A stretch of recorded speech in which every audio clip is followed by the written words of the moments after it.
I'm here with Congressman Ronny Jackson from the 13th Congressional District in Texas. But he wasn't always a congressman. You worked in the White House as a doctor. And so you would know a lot about COVID.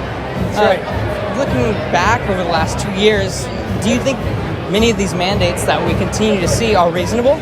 No, I don't. I mean, I think that we've learned a lot, and we learned a lot of it really quickly with regards to COVID. And we knew early on that the masks weren't really the answer, that the current cotton mask, short of the N95 masks, they weren't doing any good.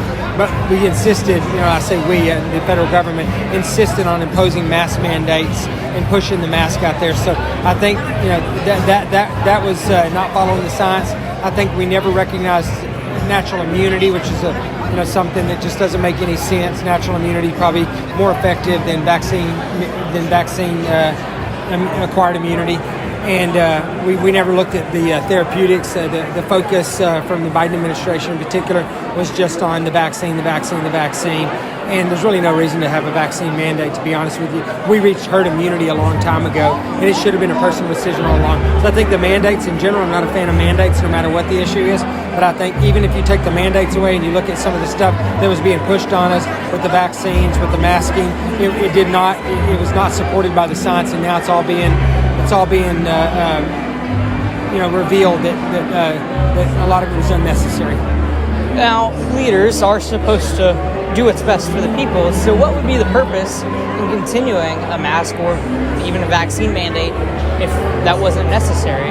Well, I mean, it's political. That's part of the problem to start with. There's political reasons for doing it. So the left is using it to create a certain level of fear because they want us to be in a situation when we get closer to the November elections to rely on, or them make a case that we need to rely on unsolicited mail-in ballots in this country, and then there'll be the follow-on ballot harvesting and the fraud that goes along with that.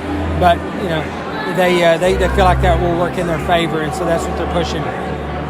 And what do you think needs to be done to really just wrap up COVID altogether, if you feel that's best? Well, we got to get the House back. The House of Representatives back in November. That'll be a good start, and then we can officially stop some of this. If we get the Senate back, then we'll put it to bed.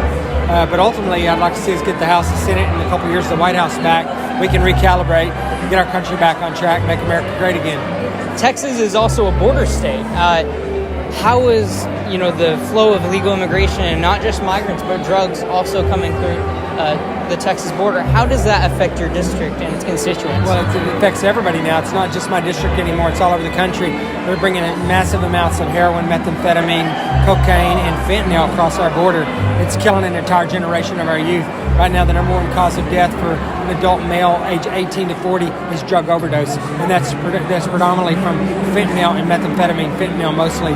And that's directly related to Joe Biden and his lack of leadership in enforcing our border security. Well, thank you so much for your time. You bet. Thank you.